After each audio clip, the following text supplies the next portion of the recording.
Virginian history is very rich and central to the people whose family have existed in Virginia for generations dating back to the 1800s. The Will Center in Antioch, Virginia, first opened as a two-room elementary school in 1869 without the help of the state.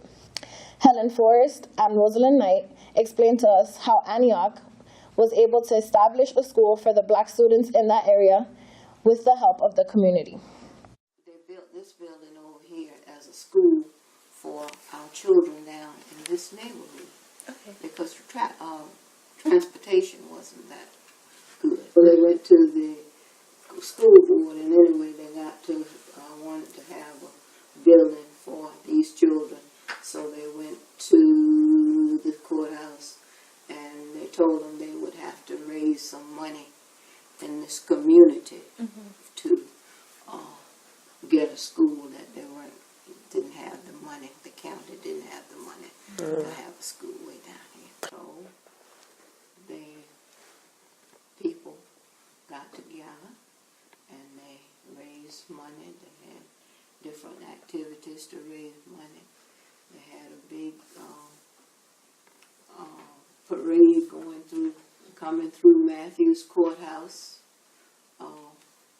to, attract attention and all of that. And there was a man down here who had a truck, an ice truck, an old truck with a wooden body, and he went around carrying ice. And they used his truck for the parade, those who wanted to be in the parade to sit in. And my grandmother was one that put a rocket chair up in the back of that truck, and she sat there real properly. They came through the courthouse and came all the way down here in that parade, and that was an advertisement that they were having things, trying to raise money for this school.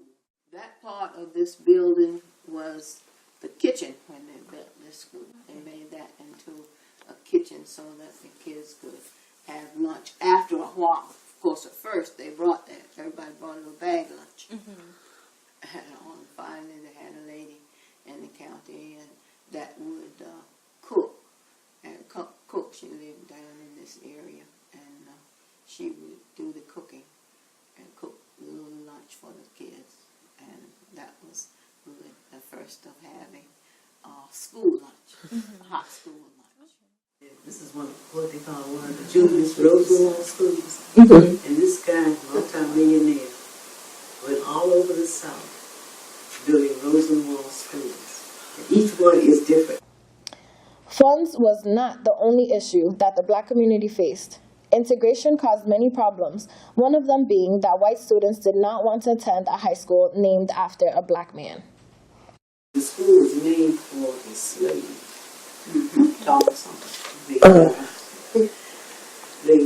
boss man, not the boss man, the slave owner, asked the school board to name it for him, or would they name it for him if he gave them $25. When they integrated the school, oh my goodness, they wanted to take that name off.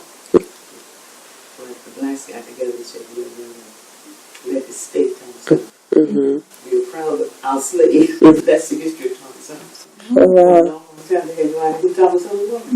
And they searched some records and found out that it was a slave owner. And that's just what the name was for him. But the slave could read and write, we don't know. We doubt seriously. Many Virginians, both black and white, shared last names like Forrest, Lemon, and Hunter. Darlene Taliantero Beslow, who joined us later, explains her own interconnectedness with the larger state and her curiosity about very plausible, long-lost family living in other parts of Virginia. Yeah, I'm trying to connect all these things, trying to figure out how all the people that my parents called cousins or really cousins. When my great-grandfather, David Harris, in Middlesex, was a slave in what's now the Deltaville area. Okay. But he was, there were 5 slaves, 6, maybe 6 at that time, that were picked up by the Union. And there were 3 with the last name of Hunter. And I've always thought that there was a connection with the Mathews Hunters, like Thomas Hunter. Okay. Now, what these, one reason that they were of interest to the Union was because they told them the location of all the Confederate installations in Mathews County. Okay, Mathews County, not Middlesex, in Mathews County. But they were slaves in Middlesex. I haven't really found that there was a connection, but it's got to have been, about the Mathews Hunters. Although the Whale Center started as an elementary school, it became a fellowship hall 2 years before integration in 1952. In 2007, it became a museum where thousands of books, artifacts, photographs, and class pictures are stored from all parts of Mathews. Education, much like the preservation of their history, has been a priority in the Black community stemming from slavery. And all of them seem to be very conscientious about educating their children. It was illegal for slaves supposedly to be taught to read. And so the importance of education, I guess, was something that they felt was essential. They really wanted to know, and they wanted to be able to read and write. And they passed that interest all the way down to each generation. Those who were slaves, they wanted them to be able to read and write because they couldn't read and write. And that's why education is so important in most of the Black race. Her mother was an Indian, of course, she was an Indian. And she married this white man. And of course, in Brittney County, they did not want races to mix. So they killed him. But each time we would go to the farm to help her with her crops, tobacco, corn, peanuts, whatever, I could see her now sitting in that rocking chair with a long white apron and a lap full of tobacco, rocking back and forth, said, "Children, I want you all to go to college." She educated her daughters. And she said, "Now I want each one of you to go somewhere to school." So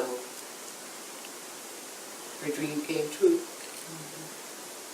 There were 27 of us, and all 27 hold honors degrees. But if you actually had time to look at all of the personalities that lived in Mathews, it's quite a remarkable set of people, education-wise, even though they were back in the woods, so to speak, off the beaten path. But education was a priority. They really wanted.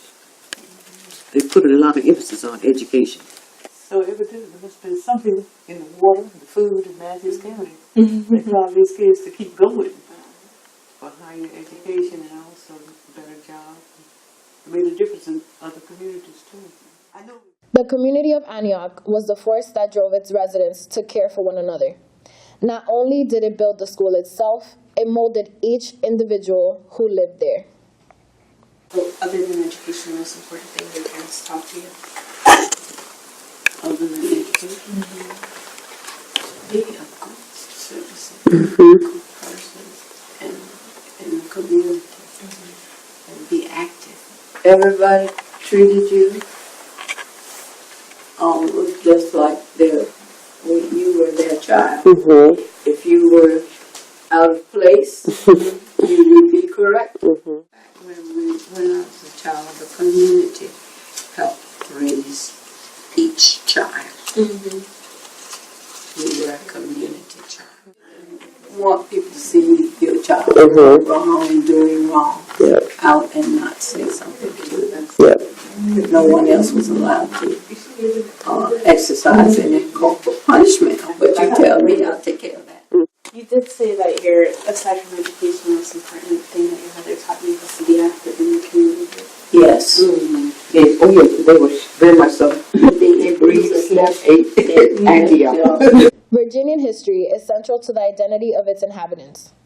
Antioch School, now called the Whale Center, has left a lasting impression on its students, stressing the importance of education for colored people. The depth of the relationship between these women and their community is impressionable. For more information, please visit www.whalescenter.org. weareantioch.com/history or oral.history.ufl.edu.